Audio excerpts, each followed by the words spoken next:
Merci mes collègues. Je m'appelle Philippe Possano et je suis directeur pour l'Institut d'environnement qui est basé à Narby, qui est l'association qui a fourni les supports techniques vers la préparation d'évaluation pour les pollutions de l'air au nom de la Commission africaine et du programme des Nations Unies, le groupe régional pour l'Afrique. J'ai le plaisir de vous donner la bienvenue aujourd'hui à cet événement parallèle qui est concentré sur l'agenda 2063 pour le développement en Afrique.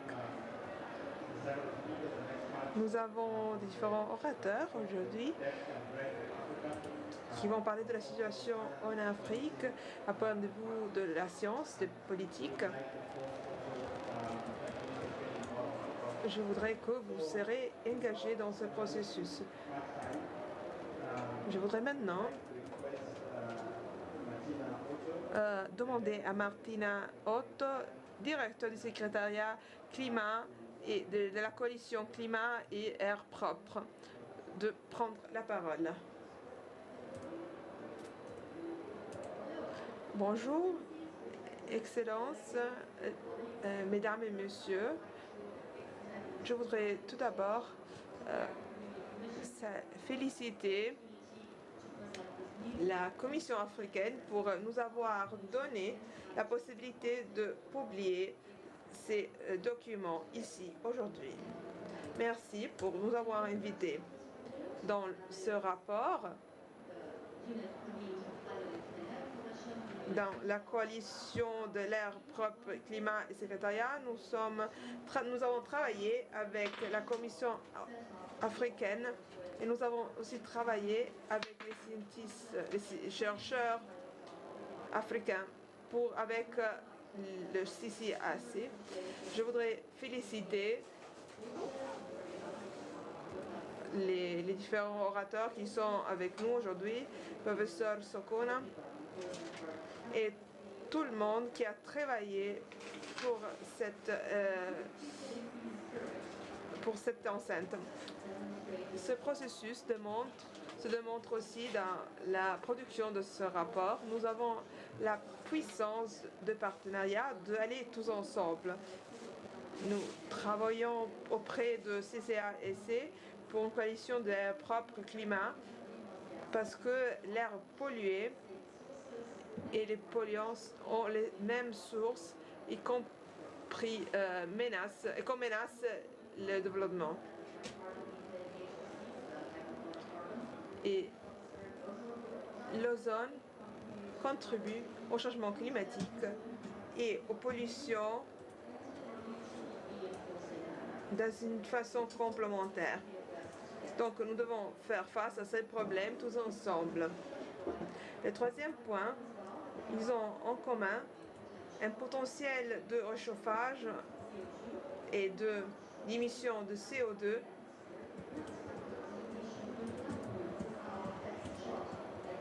nous devons chercher de maintenir une hausse de 1,5. Il y a aussi des mesures qu'on peut utiliser pour faire ce travail ensemble. Et cinquième, nous avons différents bénéfices. Donc ces bénéfices peuvent être un élément important sur l'agenda de développement. Donc, mesdames et messieurs, maintenant, 1 million de personnes par jour, par an, ils meurent de pollution en Afrique. Et nous sommes très vulnérables au changement climatique. C'est une évaluation des changements climatiques et de pollution. Il va nous donner une base très concrète vers une ère plus propre en Afrique et les processus de développement et les résultats ont aidé dans le développement de propre dans les continents. Donc, nous sommes en train de penser comment on peut guider cette action. L'évaluation montre que nous avons besoin des parcours durables pour l'agenda 2063, pour l'Afrique que nous voulons, et les ODD d'ici 2030. Et cela est dans le contexte de développement, urbanisation, qui est projeté dans les continents. Donc, cela peut nous aider dans un futur plus durable. 36 mesures ont été identifiées et elles peuvent être trouvées au moins dans un des CDN et ils étaient déjà mis en œuvre dans différents pays dans les continents. Cela signifie que les leaders peuvent agir rapidement dans 5 secteurs clés: transport, énergie résidentielle, agriculture et déchets. Je voudrais souligner l'importance des déchets sous la présidence en Égypte qui est en train de se passer maintenant dans une autre enceinte. Donc nous devons réduire les émissions de méthane avec le traitement des déchets et nous avons hâte de coopérer avec plus de partenaires. Nous aurons un anniversaire avec une cérémonie ici à la COP27 et nous pensons que les réductions d'émissions sont critiques pour la santé humaine et de culture. Ils vont impacter aussi la sécurité alimentaire. La mise en œuvre de ces mesures peut nous aider à obtenir un futur meilleur. L'évaluation souligne que la réduction des émissions sont essentielles en Afrique pour maintenir la hausse de température de 1,5 degré et pour créer des opportunités dans cette zone.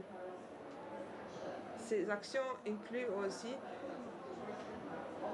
les impacts des changements climatiques et le coût d'adaptation.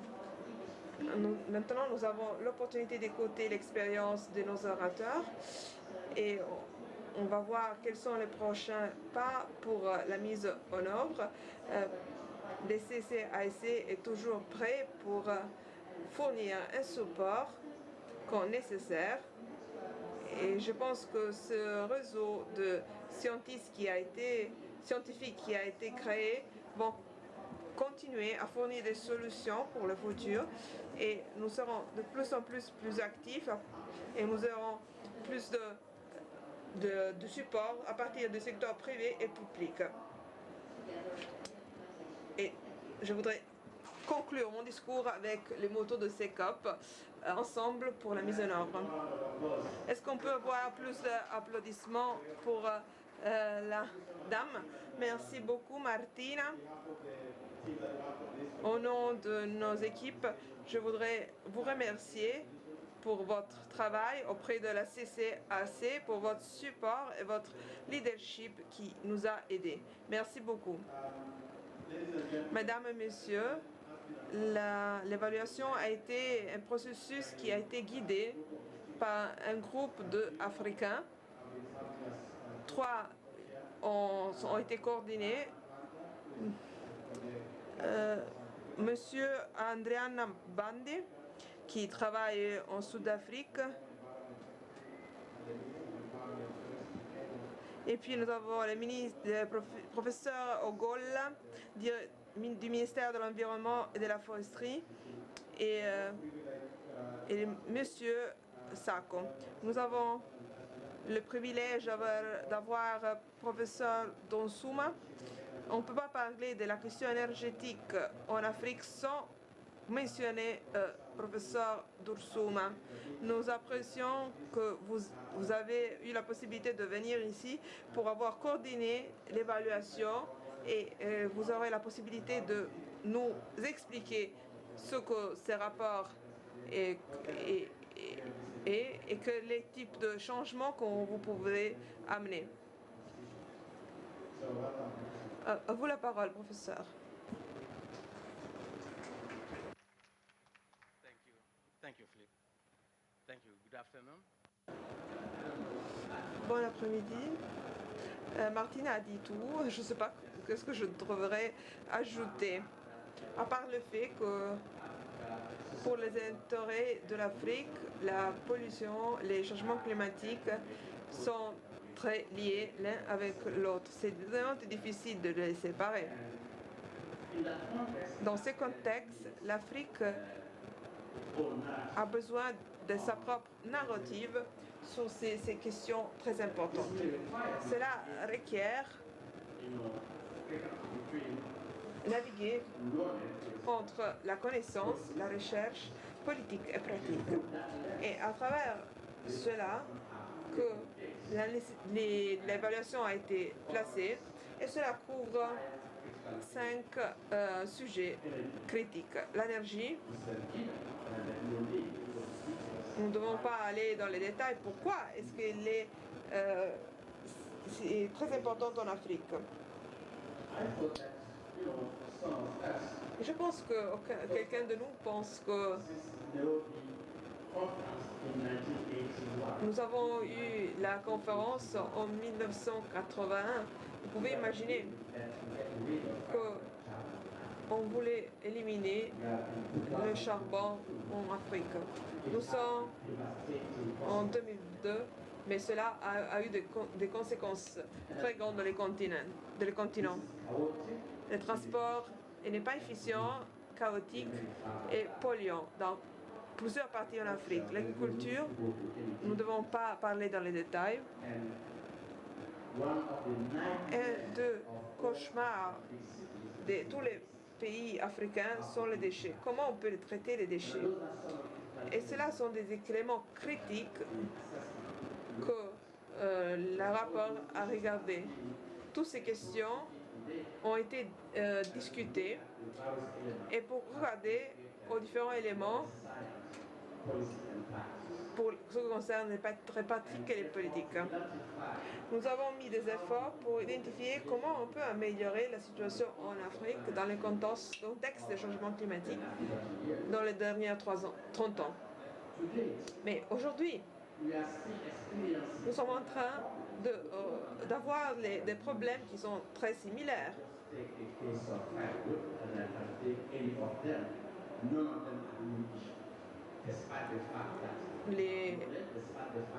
Nous savons bien que les technologies ont amélioré, mais la situation est toujours la même. Nous devons continuer à utiliser le charbon, utiliser le bois, les transports pas durables, et un problème qui concerne les décès.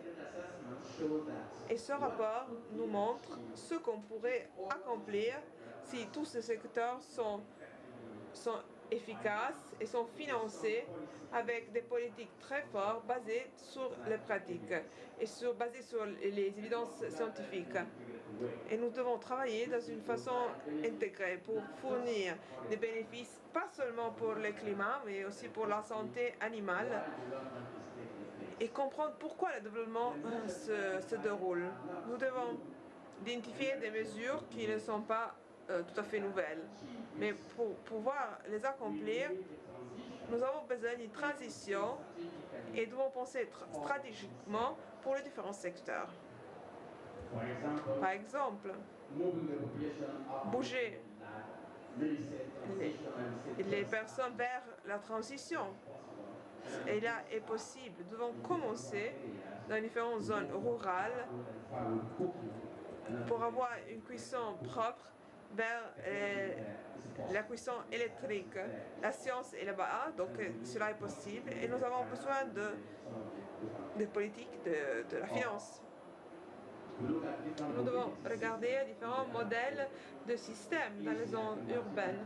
Martina peut y aller à Paris, elle peut aller prendre le bus. Moi, je ne peux pas le faire à Damanco.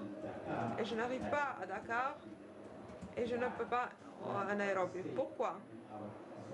Nous sommes en train de construire les infrastructures pour l'urbanisation. Pourquoi on n'arrive pas à le faire maintenant? Et dans ce rapport, il est seulement le début d'un long parcours. C'est un important début de ce parcours. Et maintenant, nous devons aller ensemble pour faire le changement pour ce partenariat, et cela sera la clé, spécialement pour la finance ou pour les innovateurs. Et nous avons besoin, comme des pratiques et la science, bien sûr. Si on n'arrive pas à mettre tous ensemble, on n'arrive pas à faire du progrès. Merci pour votre attention.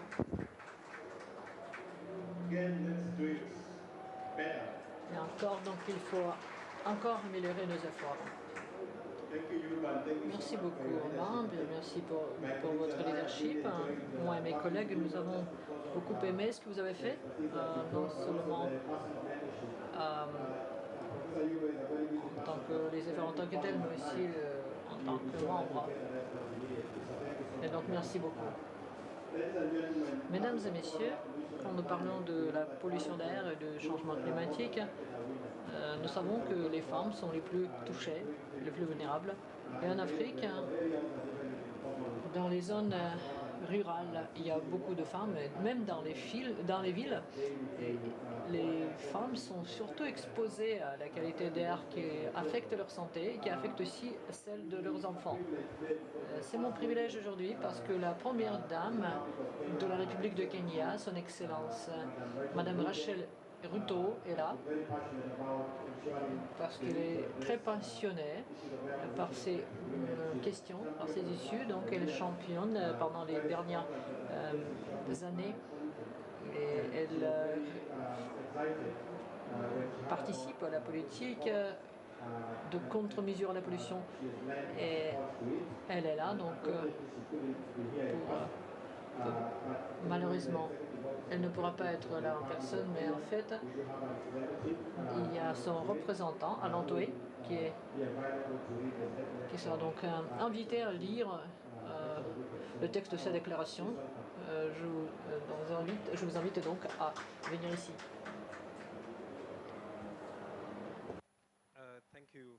Merci beaucoup, Philippe. Je suis à Lokotumba. Je travaille dans le bureau de la première dame de la République de Kenya. Son Excellence aurait aimé être là, mais malheureusement, je suis donc à cause des circonstances de force majeure, elle n'a pas pu venir. Donc elle a adopté 3 piliers principaux pendant son temps en bureau. Donc, premièrement, c'est le renforcement des capacités des femmes. Une autre stratégie qu'elle a adoptée, c'est la diplomatie et action climatique. Et donc, là, l'action climatique, son focus est surtout la diminution de la pollution d'air. Donc, je vais lire la déclaration de sa part. Donc,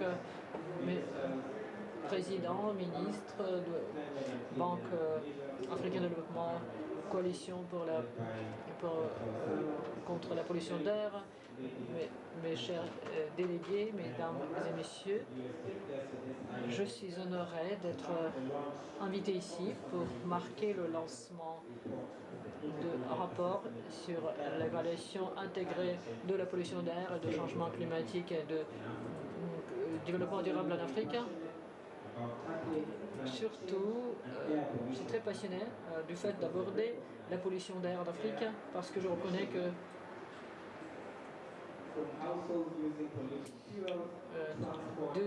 du niveau de ménage à la gestion de déchets, la pollution d'air est tellement énorme et elle vise surtout les femmes et les enfants.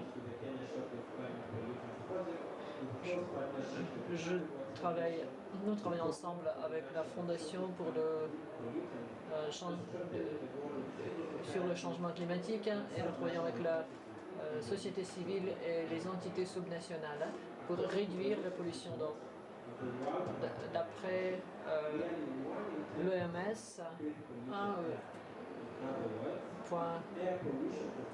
donc la pollution d'air a demandé des vies de plusieurs centaines de personnes, surtout les femmes et les enfants en Afrique. Dans mon pays, en Kenya, l'usage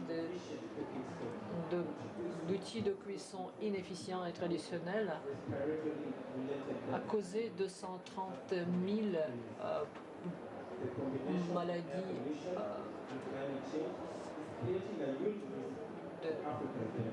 par an. Et d'après le 6e rapport de IPCC, le GIEC,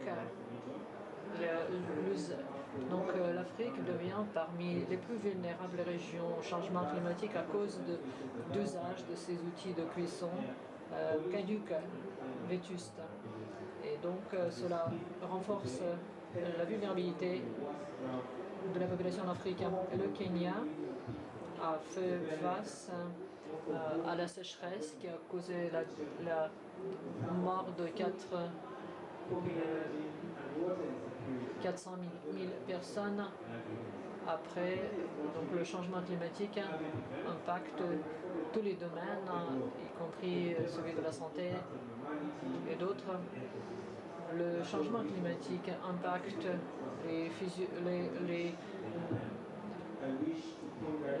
l'environnement et la vie humaine, le bien-être de la population. J'exhorte donc les membres de toutes les organisations mondiales, du gouvernement et l'Afrique, à un partenariat avec l'UNEP, office régional, avec la coalition pour l'air propre CIC, et les hommes universitaires qui ont fourni les données.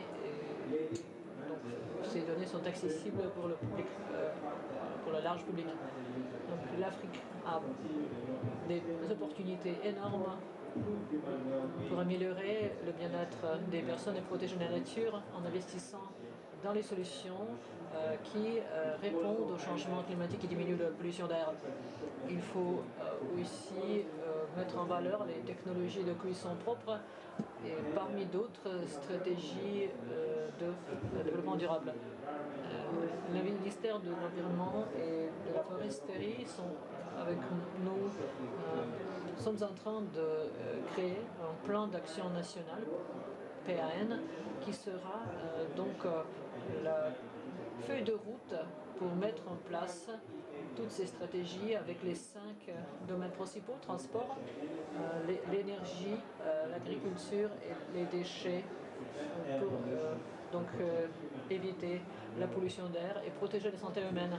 La COP27, c'est la COP de mise en œuvre, et donc je encourage les autres pays africains d'agir rapidement, de mettre en œuvre les recommandations des rapports en coopération avec les communautés régionales, internes et internationales, avec les acteurs étatiques et non étatiques, pour atteindre les résultats voulus, qui sont, et pour cela, ce qui est critique, ce sont les financements, les politiques, régulations, le financement. Il ne faut laisser personne derrière nous. Il y a des millions de filles et de femmes qui habitent, qui subissent des effets néfastes sur leur santé parce qu'ils passent des heures et des heures dans la cuisine. Et ça, c'est un vrai besoin et c'est une vraie issue de droits de l'homme. Il faut non seulement une transition énergétique inclusive, mais cela inclut aussi la santé, l'innovation, et d'autres, le développement durable pour l'avenir. Je félicite tous ceux qui travaillent dans ce sens, qui mettent le savoir et les technologies au service des millions de personnes globalement. Et il y a toujours encore plus de personnes qui seront touchées par les changements climatiques. Donc il faut investir dans les droits de l'homme et les droits des femmes. La crise courante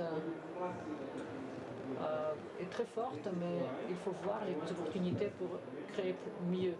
C'est pour ça donc je m'engage pour la cuisson propre, pour diminution d'émissions, pour le développement durable et meilleure gestion des déchets, pour une meilleure productivité de l'industrie alimentaire.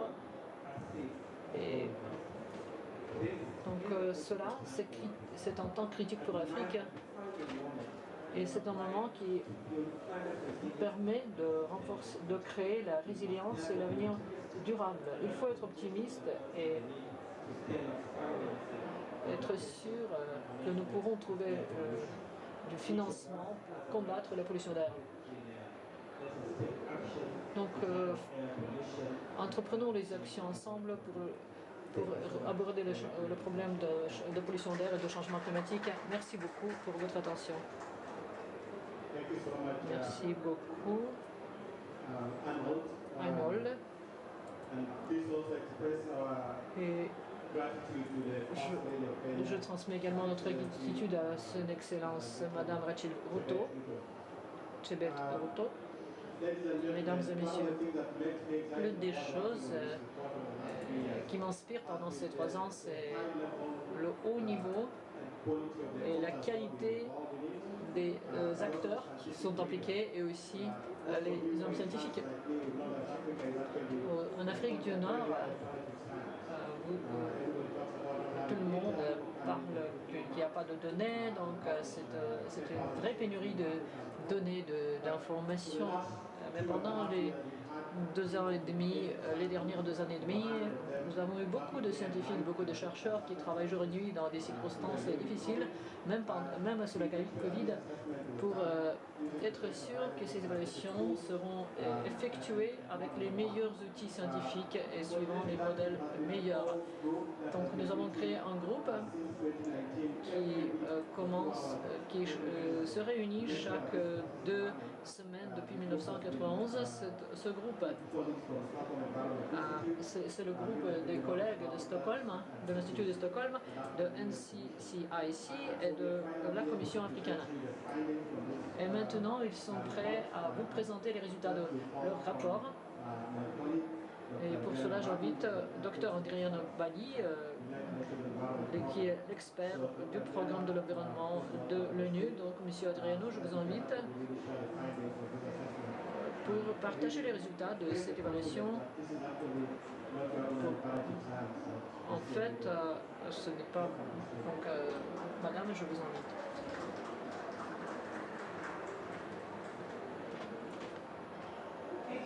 Merci beaucoup.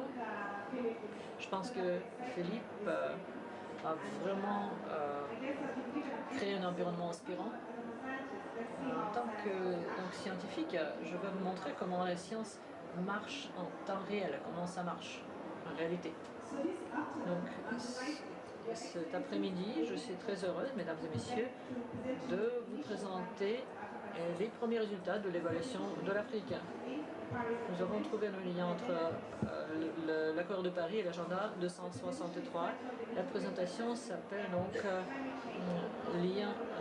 donc évaluation intégrée de la pollution d'air et de changement climatique pour le développement durable en Afrique. Donc c'est un résumé pour les décideurs.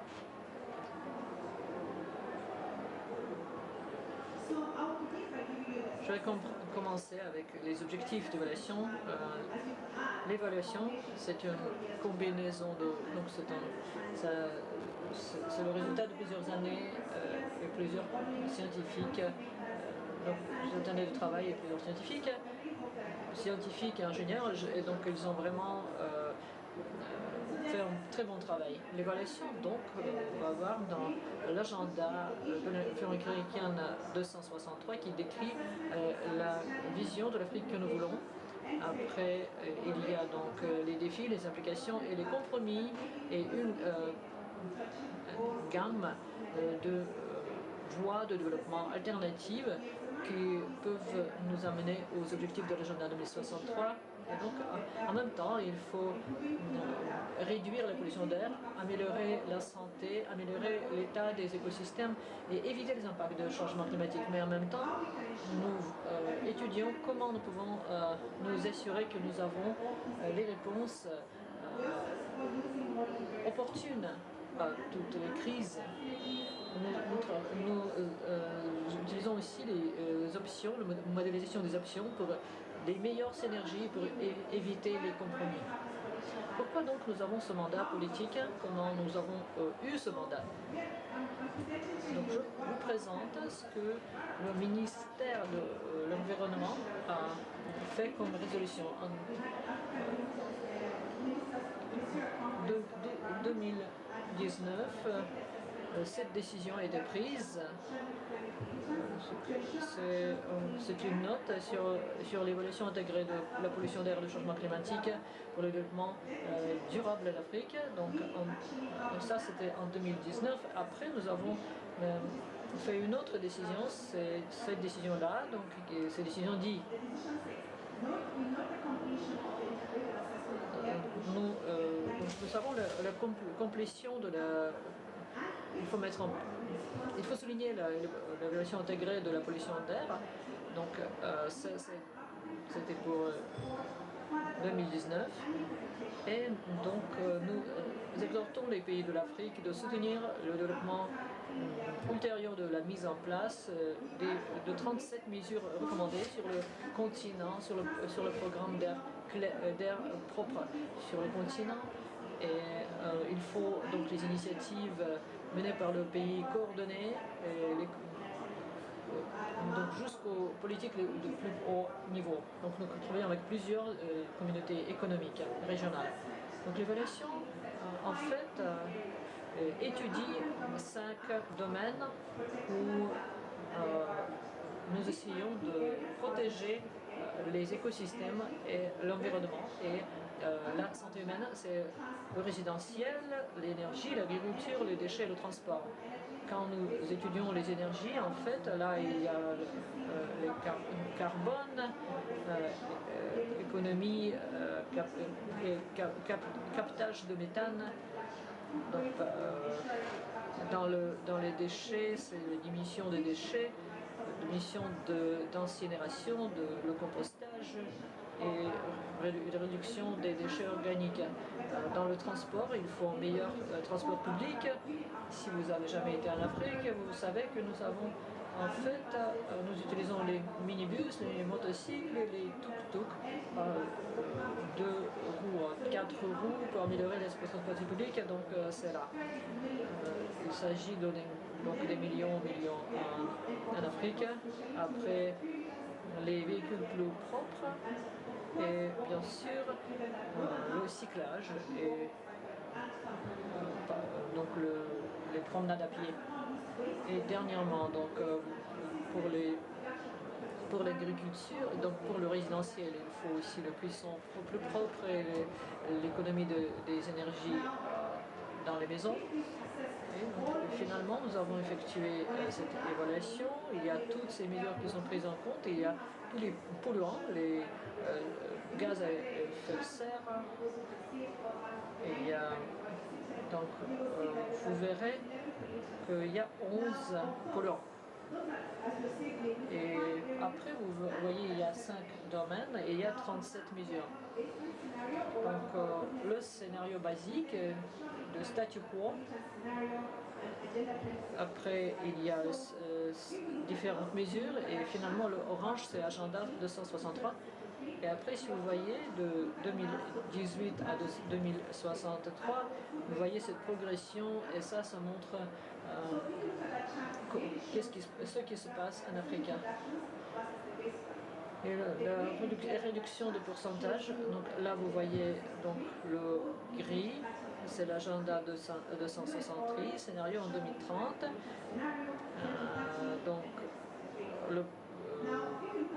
l'orange, c'est le scénario de mesure à court terme en 2063. Et Donc pour quelques polluants, par exemple pour le carbone, les monoxydes, le charbon noir, donc les mesures qui ont été adoptées à Glasgow après plus de en 2063, dans le scénario orange, dans les scénarios de l'agenda 263, la plupart du méthane sera réduit. Donc, sur ces diapos, je vous propose de réfléchir aux impacts, parce que vous avez vu la concentration des matières nocives dans l'air et comment ça peut impacter la santé, la poche et non seulement de nous-mêmes, mais ceux de nos générations futures. Ça, c'est l'impact de la pollution d'air sur la santé et en général donc, et sur les précipitations. Nous démarrons avec la santé. Si vous voyez la situation de statu quo maintenant, nous verrons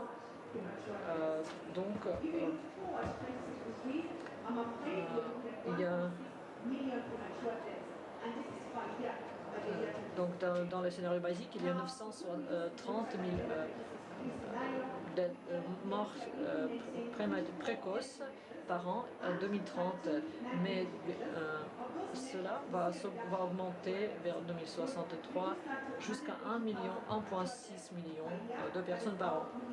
Et sur l'agenda 2063, ça c'est différent parce que le 180 000, en fait, ça augmente jusqu'à, ça n'est que 800 000 personnes par an. Donc dans cet espace, parfois, on étudie donc la pollution d'air, mais dans cette évaluation, nous avons quantifié aussi les avantages des mesures si les mesures sont prises, comment ça pourra éviter les morts prématurées. Donc on pourra éviter avec nos mesures de l'agenda 263, on pourra éviter 80 000 morts avant 2063. Si vous considérez que toutes ces mesures, si elles seront mises en œuvre, vous verrez donc aussi le modèle de précipitation. Si vous regardez la région de Sahel, de juin à août, vous voyez cela. Après, donc dans les différentes parties de l'Afrique et différents moments de l'année, il y a les modèles de précipitation différents. Mais en fait, vous verrez que les principaux obstacles aux précipitations, c'est la pollution. Je voudrais partager avec vous quelques détails en plus pour quand on regarde les PM2.5, mais beaucoup de personnes ne connaissent pas. PM2.5 sont des particules très petites, mais quand on va les respirer, nos corps seront très impactés. Cela et les taux de mort précoce en Afrique centrale, de l'Est et de l'Ouest. Si on regarde ça en relation aussi à l'ozone, nous avons une croissance de morts et cela va doubler dans presque toutes les régions. Si on va regarder la mise en œuvre, nous voyons que si on utilise des carburants propres, cela va diminuer drastiquement les morts. Et l'agenda 2063, nous avons une réduction de carbone, et spécialement pour ce qui concerne l'Afrique de l'Est. Des tendances très similaires sont valables aussi pour l'ozone. Comment on peut avoir de l'air propre et en cherchant de suivre les lignes directrices de l'ONU? Donc le premier but est 35 par mètre carré. Si on va faire statu quo, on va aller très loin de cet objectif. Mais si on va mettre en œuvre ces scénarios à l'intérieur de l'agenda, vous pouvez voir que nous avons des situations meilleures dans toutes les zones. Et cela est la bonne nouvelle. Maintenant, je voudrais parler de la cuisson propre résidentielle. Pourquoi? Parce que ce qu'on utilise pour réchauffer et cuivre, faire de la cuisine, on utilise les biomasses, mais ce n'est pas seulement dans les zones rurales, mais aussi dans les zones urbaines. Bien sûr, cela est plus présent dans les maisons. Et si on regarde le schéma, le premier, vous pouvez voir que nous avons différentes utilisations de carburant. Et quand on va vers 2063, on va réduire l'utilisation de biomasse.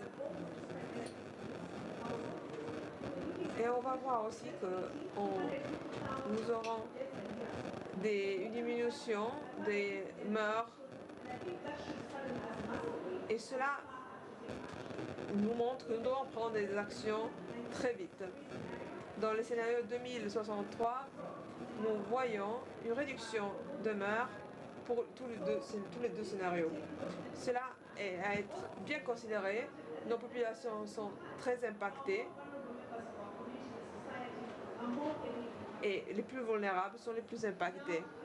Maintenant, l'agriculture est le moteur de l'économie africaine. Nous devons assurer la sécurité alimentaire. Si on regarde les impacts pour le rendement des cultures, par exemple le blé, le riz, le soja, si on va mettre en œuvre ces 37 mesures, on aura une augmentation du rendement des cultures. Le riz 1%, soja 6% et blé 11% en Afrique de l'Est. Cela va augmenter la quantité de nourriture qu'on a besoin et va combattre les problèmes qu'on a conséquents à la guerre en Ukraine. Ces diapositives nous montrent les différentes zones, comment les cultures vont varier selon les différentes zones. Si on va mettre en œuvre ces 37 mesures, on aura une augmentation du rendement de culture dans l'Afrique de l'Est, Ouest, Nord et centrale. Maintenant, on va regarder les 5 régions et les 5 sujets où on doit mettre en œuvre les mesures. Je voudrais aussi vous expliquer un secteur qui est très important pour la COP, la gestion des déchets.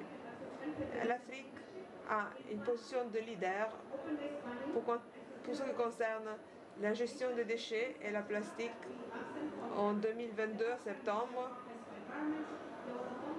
on a eu une conférence qui a pris une décision pour la plastique. Nous avons l'élimination de l'utilisation d'interférences. Ok. Nous devons aussi supporter l'initiative pour la gestion des déchets d'ici 2050. Nous devons avoir une approche holistique, pas seulement pour les déchets solides, mais aussi liquides, qui sont importants pour la capture de méthane. Nous devons utiliser des pratiques qui vont inclure de différentes parties prenantes et vont nous donner qui sont importants pour le secteur des déchets. Nous devons aussi assurer la sécurité alimentaire et l'assainissement pour l'air, le terrain.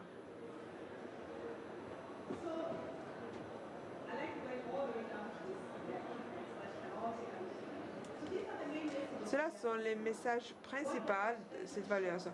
Qu'est-ce que l'évaluation nous montre? La pollution de l'air et les changements climatiques sont très liés. Donc, les paquets de mesures ont rejoint des importantes synergies.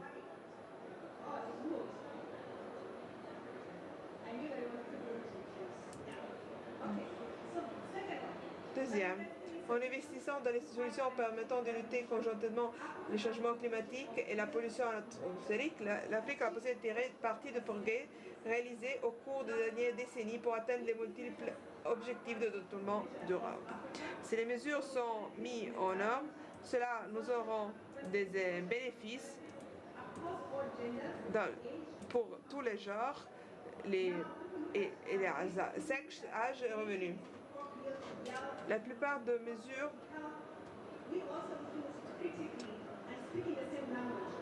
nous sommes en train de parler de la même chose, de l'adaptation et de la résilience, atténuation. Quatrième, la plupart des mesures recommandées ont été déjà mises en œuvre avec succès dans différentes régions d'Afrique.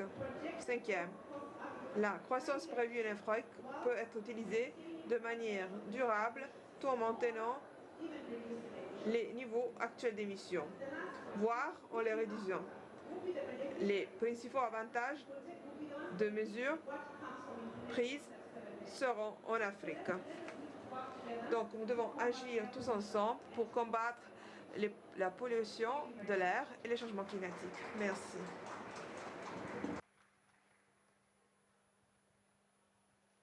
Thank you so much, Andriana, for that. Merci beaucoup. Applaudissons encore une fois à notre présentatrice. Malheureusement, le temps nous manque, donc on va un peu accélérer.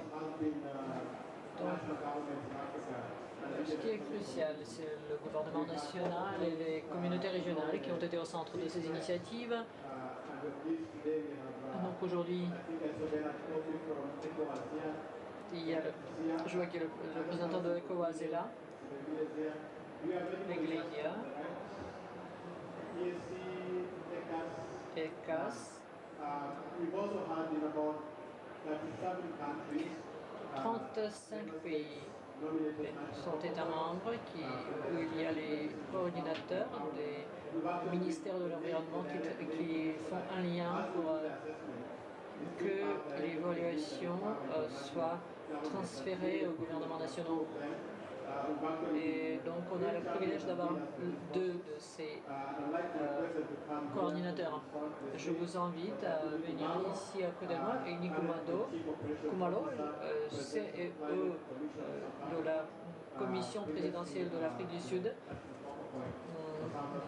coordinatrice pour l'Afrique du Sud précédemment, et Dr Pacifica Ogola, directeur du directorat de changement climatique du ministère de l'Environnement et de la Foresterie du Kenya. Nous n'avons presque pas de temps. Ce processus donc progresse à base de ces recommandations.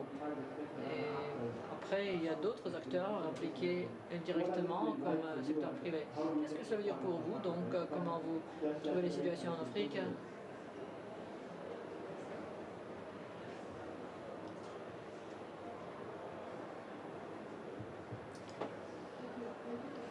Merci Philippe.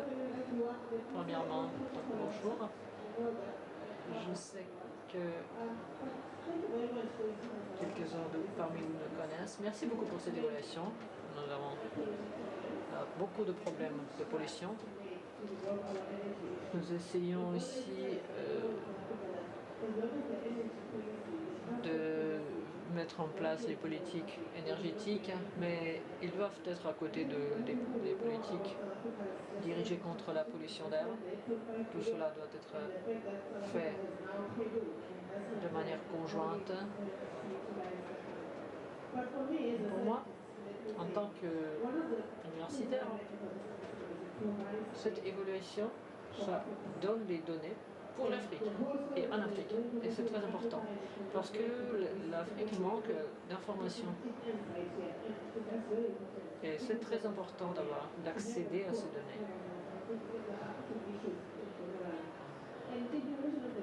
La mise en œuvre des mesures,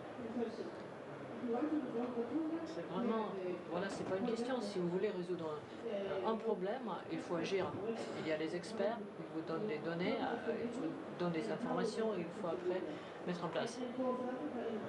Donc, en particulier en Afrique, la mise en œuvre en Afrique est difficile, toujours difficile.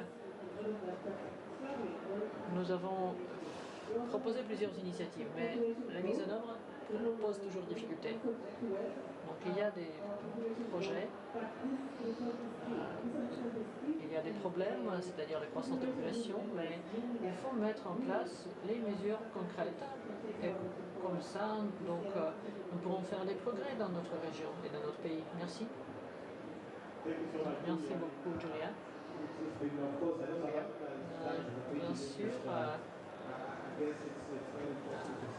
c'est très intéressant de voir comment vous faites les pas en avant. Docteur Pacifica, vous avez ici le Kenya. Je sais que le Kenya est en train de finaliser le plan d'action national sur la pollution. Comment donc le pays aborde ce problème? Merci beaucoup, Philippe, de m'avoir invité. Je représente UNEP, de la Commission africaine de l'Union africaine. Oui, le Kenya il est en avant-garde. Il y a les politiques qui sont maintenant mises en place, et même au niveau de mise en œuvre, nous sommes en avant-garde. Donc toutes les stratégies sont alignées. Et nous avons donc développé un rapport sur la pollution de l'air.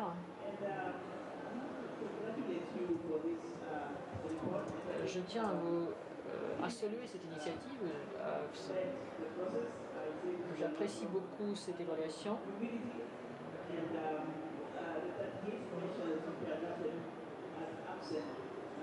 Il y a eu beaucoup de mesures qui ont été prises au sein du Conseil ministériel africain sur l'environnement. Après, nous avons mis en place ce rapport SNAP, c'est la nomenclature sélective pour les polluants atmosphériques. Donc, le pays a pris ses engagements en termes de mise en œuvre. Donc, au sein de la Commission de l'Union africaine, parce que l'Afrique du Sud, donc le sud de l'Afrique, vraiment peut montrer les progrès dans ce domaine. Donc là, nous pouvons nous fondant sur ce rapport, cette évaluation, nous pouvons venir et après comparer avec les résultats, avec le progrès de mise en place, surtout avec le ministère de Transport qui participe activement au processus de mise en œuvre. Et au Kenya, donc le gouvernement est très engagé.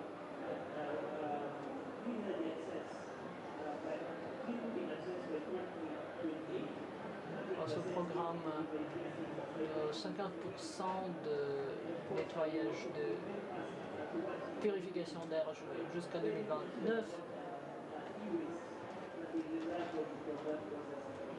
Merci beaucoup. Merci. Je sais que vous parlez beaucoup de la pollution des renouvelables. Et donc il y a aussi des innovations dont ça c'est un des domaines où le Kenya est en avant-garde. À cette étape, je tiens à inviter Komeo Pabio de NEPAD Aouda, représentant du commissaire ambassadrice Josepha Sako, ambassadrice pour l'agriculture, le développement rural, économie bleue et développement durable, environnement durable. Parler du lancement de l'initiative et après j'invite Sibogele, donc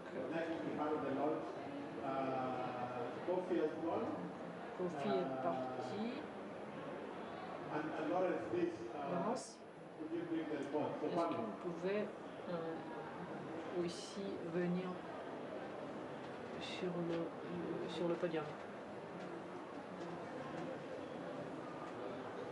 Merci beaucoup. Philippe, bonjour tout le monde. Je suis là représenter son Excellence commissionnaire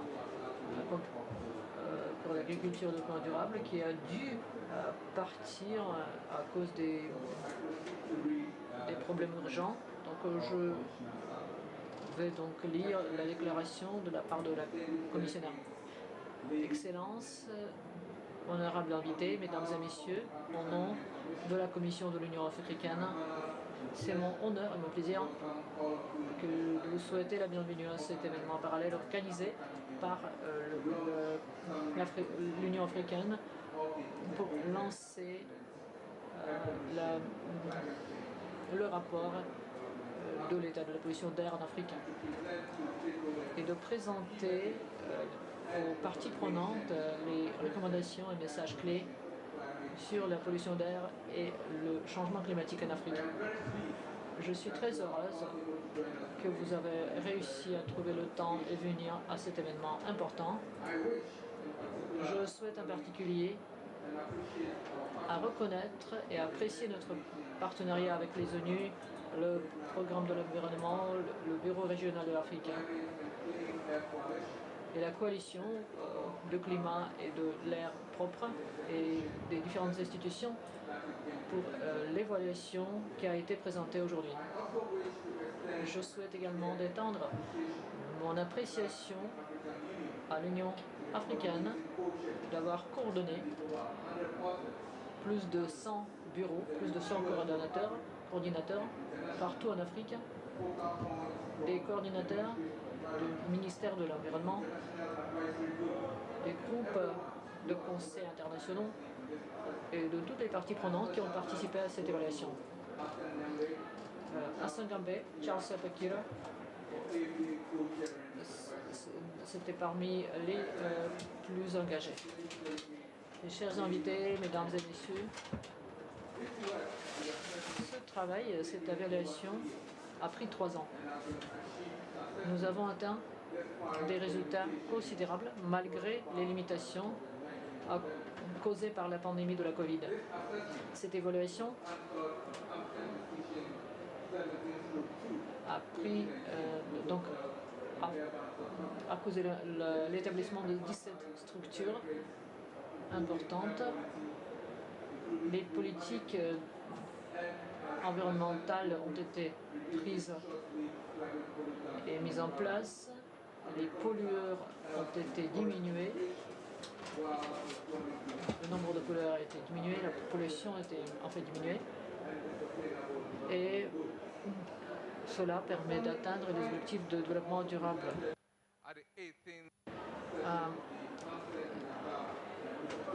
En septembre cette année, au Dakar, nous avons mené une session ensemble avec toutes les parties prenantes. Et donc j'apprécie le travail de tous les ministères du Sénégal qui étaient engagés pour leur leadership, pour leur soutien dans cette évaluation. Mesdames et messieurs, je vous invite tous et toutes à réfléchir sur les solutions présentées dans cette évaluation et à ce que chacun et chacune de nous peut faire sur le continent pour trouver les moyens de développement plus propre, pour mettre en place les priorités de l'agenda 2063, l'Afrique que nous voulons, tout comme les objectifs de l'Union africaine pour le changement climatique, résilience et développement durable. L'Union africaine invite les communautés régionales, les sociétés civiles et toutes les parties prenantes à mettre en place, à mettre en œuvre toutes les décisions dans les domaines clés et prendre les mesures qui ont été identifiées dans cette évaluation. Plus spécifiquement, les commissions régionales vont mobiliser les ressources pour assurer que la mise en place du programme d'air propre sur le continent. Et la diffusion des données sur la qualité d'air pour renforcer les programmes internationaux de gestion de l'environnement et de gestion d'air transfrontalier en Afrique, dans le cadre d'un accord cadre sur la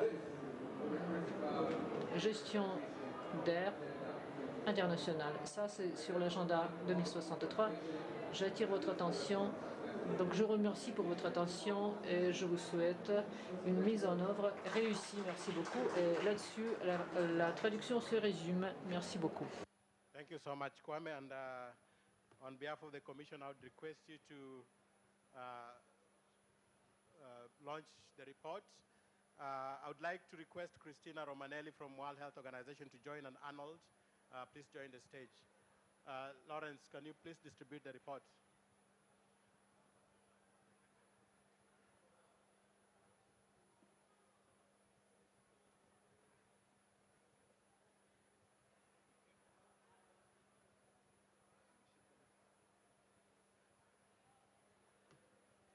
So I guess you all just stand and we take a great photo and say the report, Kwame will say the report is launched. So ladies and gentlemen, I think we present to you the report, the African Assessment for Air Pollution and Climate Change, and to thank all the colleagues who have been here to see this journey up to this stage, but also to mark the next stage. We are short of time, but I would like to ask my colleague Kevin, who's been coordinating this, just for 1 minute, Kevin, just 1 minute because we're short of time, to just, I know you have a word of thank you and 1 or 2 things to say. Please come over.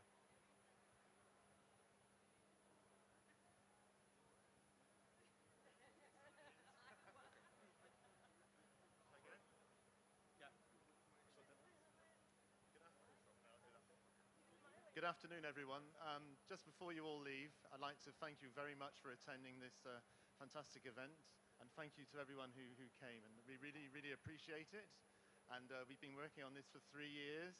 We've made a lot of friends in Africa. We have over just about 100 authors. We have 50 international advisors and reviewers altogether. So there's been a lot of people involved, and we'd like to thank you all today, especially our co-chairs who have been devoted, patient and inspirational, I'd like to say. And of course, you know, the Climate and Clean Air Coalition, UNEP and the SEI that have really supported this process very strongly. And you know, this is just the first step, and I look forward to joining you on the journey as we go into the future and clean the air in Africa. Yes! Thank you very much. You are all ambassadors, so please spread the message, and together we can clean up.